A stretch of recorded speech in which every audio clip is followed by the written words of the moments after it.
వి gold trusted gold buyers తాకట్టులో ఉన్న బంగారాన్ని విడిపించి ఈ రోజు ఉన్న మార్కెట్ ధరకే కొనబడును. మరిన్ని వివరాలకు సంప్రదించండి 77107720. తెలంగాణ రాష్ట్రంలోని సమాజానికి నమస్కరిస్తూ ఈరోజు ప్రపంచ ఆదివాసీ దినోత్సవం సందర్భంగా ఖమ్మం పట్టణంలో ఉన్నటువంటి ఆదివాసీ తెగలకు చెందినటువంటి ఉద్యోగులు, విద్యార్థులు, మహిళలు, అదేవిధంగా రిటైర్డ్ ఉద్యోగులు అందరం కూడా కలిసి మా యొక్క సంస్కృతి సాంప్రదాయాలకు అనుగుణంగా ఈరోజు పెవిలియన్ గ్రౌండ్ నుంచి ర్యాలీగా మేము జడ్పీ సెంటర్కి తరలి వెళ్తున్నాం. తర్వాత ఇక మీటింగ్ సమావేశం ఉంది.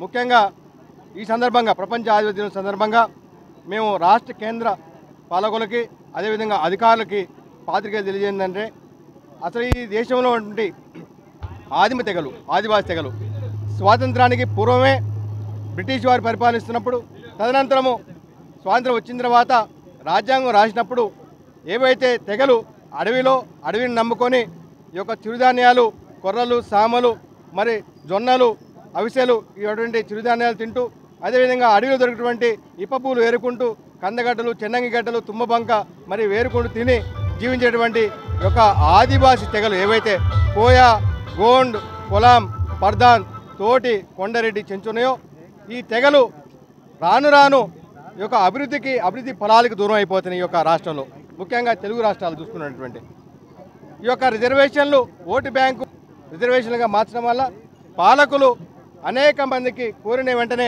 75 సంవత్సరాల తర్వాత కూడా ఎస్టీ హోదాలో ఎస్టీ ఇవ్వడం అంటూ జరుగుతున్నది. అదేవిధంగా కొంతమంది మహారాష్ట్ర, రాజస్థాన్ ఉన్నటువంటి ఉత్తరాది వలసవాదులు కూడా ఎస్టీ హోదా పొందేసి ఈ యొక్క అసలైన ఆదివాసీ తెగలు చెందినటువంటి రిజర్వేషన్ ఫలాలు మొత్తం కూడా వారు అనుభవించడం వల్ల ఈరోజు ఆదివాసీ తెగలు మొత్తం కూడా నిరుద్యోగులుగా మిగిలిపోతున్నారు. మీరు చూడొచ్చు, కొన్ని వందల మంది విద్యార్థులు ఖమ్మం చదువుకున్న తర్వాత కూడా ఎంఎస్సీలు, పీజీలు, బీడీలు, ఎంఈడీలు అయిన తర్వాత కూడా వాళ్ళకి ఉద్యోగాలు అనే పరిస్థితి ఉంది.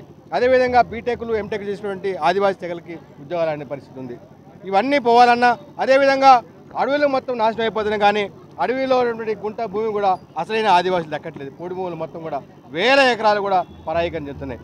అదేవిధంగా మా యొక్క సంస్కృతి కూడా నాశనం జరుగుతుంది. మా యొక్క సమ్మక్క సారలమ్మ వేల్పులను కూడా వారు కబ్జా చేసేటువంటి పరిస్థితి అందరికీ తెలిసిందే ఈ విషయం.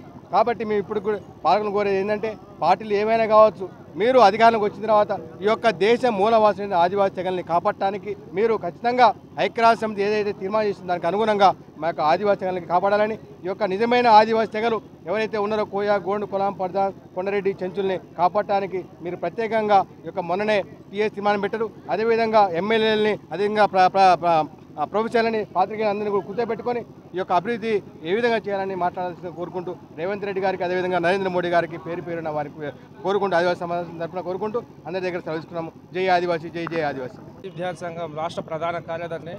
మరి ప్రపంచ ఆదివాసీ దినోత్సవం సందర్భంగా ఈ ప్రభుత్వాలకు తెలియజేసేది ఏమనంటే, గతంలో నుండి కూడా మేము సొంతంగానే చేసుకుంటాం. కానీ ఈ ప్రభుత్వాలు ఏదో మొక్కుబడిగా గత సంవత్సరం నుండి అధికారికంగా నిర్వహిస్తుందామని చెప్పి దానితో పాటుగా వలస బాధలైన అంటే రాజస్థాన్కి చెందినటువంటి మహారాష్ట్ర నుండి వచ్చిన వలసవాదులు అంటే బంజారాలను మరి ఇందులో యాడ్ చేసి వాళ్ళు కూడా ఆదివాసులని చెప్పి వాళ్ళను కూడా మరి ఆదివాసుల సంస్కృతిని మరి దోపిడీ చేయడానికి, ఆదివాసులు అంతం చేయడానికి, ఆదివాసుల అస్తిత్వాన్ని మరి పూర్తిగా సమాధి చేయడానికి కుట్రపడి మరి ఆదివాసులతో లంబాడీలు కూడా ఒకటే అనే ఒక నినాదాన్ని మరి సమాజంలోకి తీసుకొస్తుంది. కాబట్టి మరి ఎందుకంటే గతంలో కూడా 1976లో మరి లంబాడాలను కలిపింది మరి కాంగ్రెస్ ప్రభుత్వమే. మరి ఇప్పుడు అధికారికంగా చేస్తుందామని చెప్పుకుంటూ కూడా మరి లంబాడాలను మరి ఆదివాసులతో మరి ఏకం చేస్తున్నారు. మరి ప్రభుత్వాలకు తెలియదా వారు ఎక్కడి నుండి వచ్చారు, వారి ఆహార నియమాలు ఏంటి, వారి సాంప్రదాయాలు ఏంటి, వారి మూలాలు ఏంటి అని తెలియదా?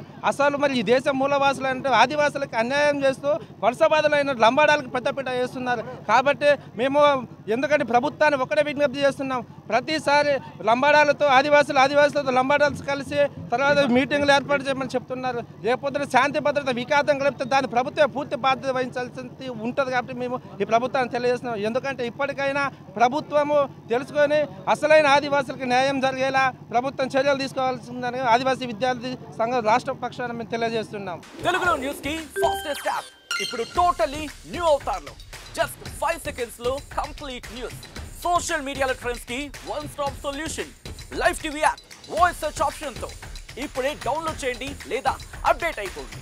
యాప్ లింక్ డిస్క్రిప్షన్ లో ఉంది.